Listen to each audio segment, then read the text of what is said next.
Espartaco. A ver, cuando escuchamos ese nombre, de inmediato pensamos en un gladiador legendario, ¿verdad? Un hombre solo contra el imperio más grande de la historia. Pero, ¿quién fue realmente? ¿Qué hay detrás de la leyenda de Hollywood?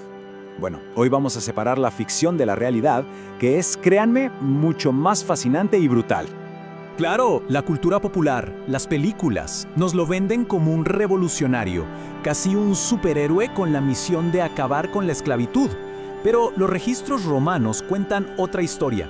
Nos hablan de un líder militar excepcional, brillante, cuyo objetivo principal era, en realidad, mucho más práctico: sobrevivir y escapar de Italia. Así que, para entenderlo todo, empecemos por el principio. Para poder entender al rebelde en que se convirtió, primero tenemos que buscar las pistas sobre el hombre que fue. ¿De dónde salió Espartaco mucho antes de que su nombre se convirtiera en leyenda? Bueno, sabemos que era de Tracia, de una tribu llamada los Medos. Y ojo, contrario a lo que podríamos pensar, los cronistas romanos no lo describen como un simple bárbaro, sino como un hombre inteligente y culto. Y aquí viene una pista clave, que nos la da el historiador Plutarco. Su esposa era una profetisa, y ese era un rol que solía estar reservado para la élite.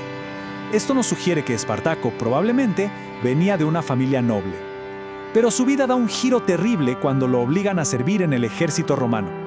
Él deserta, lo capturan y su destino queda sellado. Es vendido como esclavo. Y por su fuerza física, claro, lo compran y lo mandan directo a una escuela de gladiadores en Capua.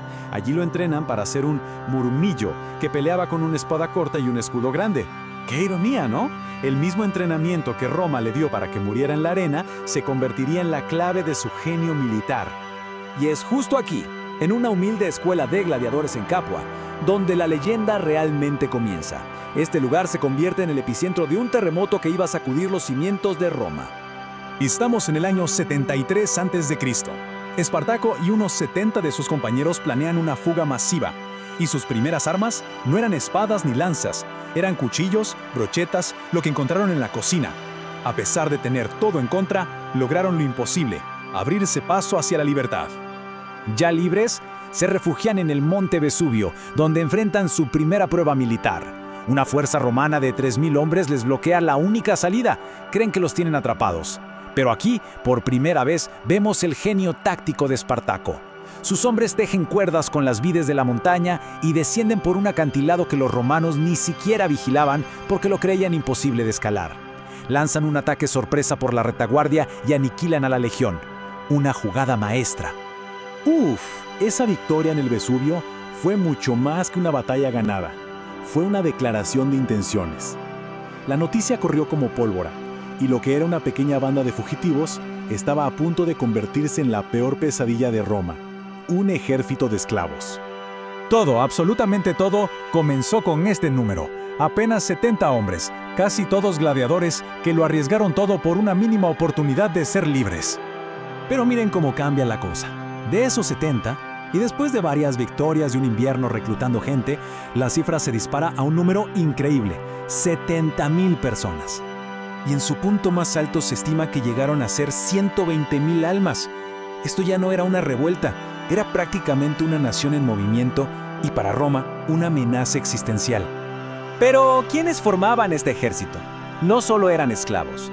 La rebelión se volvió un imán para todos los descontentos de la República. Se unieron campesinos pobres que habían perdido sus tierras, pastores, incluso veteranos de guerra. O sea, la revuelta de Espartaco fue el síntoma de una herida social mucho más profunda en Roma. Con un ejército de ese tamaño a sus espaldas, Espartaco pasó de ser un fugitivo a un comandante hecho y derecho, desafiando a las poderosas legiones de Roma en campo abierto. Pero, como suele pasar, surgieron divisiones internas. Espartaco, el estratega, quería cruzar los Alpes para que su gente pudiera ser libre, pero otros, como el líder galo Crixo, querían marchar sobre Roma, saquearla y cobrar venganza. Esta división resultó fatal. Crixo se separó con 30.000 hombres y fue completamente aniquilado por las legiones romanas. A pesar de esa terrible pérdida, Espartaco continuó con una racha de victorias increíble. En el 72 a.C., derrotó a los ejércitos de los 2 cónsules de Roma. Para vengar a Crixo, hizo algo brutal. Obligó a 300 prisioneros romanos a luchar a muerte como gladiadores, un sombrío recordatorio de su pasado. Y finalmente, en Módena aplastó a otro ejército romano, dejando libre el camino hacia los Alpes, hacia la libertad. Y aquí, justo aquí, llegamos a uno de los grandes misterios de esta historia. Tenían la libertad al alcance de la mano. ¿Por qué Espartaco y su ejército dieron media vuelta y marcharon otra vez hacia el sur, de vuelta al corazón de Italia? Los historiadores todavía debaten. Quizás sus seguidores, envalentonados, exigieron ir por Roma. La verdad es que nunca lo sabremos con certeza. Esa decisión de volver al sur marcó el principio del fin. Roma, que ya estaba humillada y aterrorizada, hizo lo que siempre hacía en casos extremos. Le entregó un poder casi absoluto a un solo hombre para que aplastara la rebelión.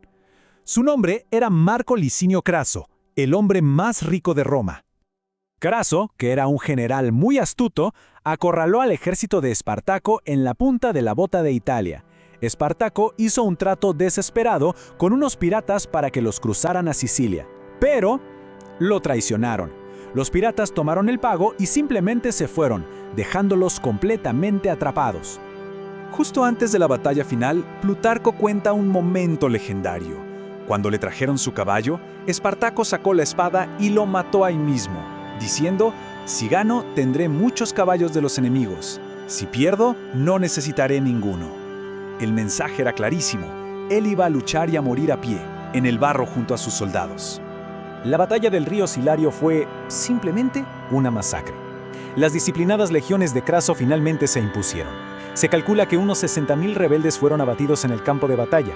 Y para los 6.000 que fueron capturados, el destino fue aún más horrible.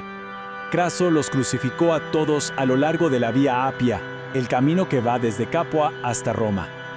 Un mensaje de terror brutal para que a nadie se le ocurriera volver a desafiar el poder de la República.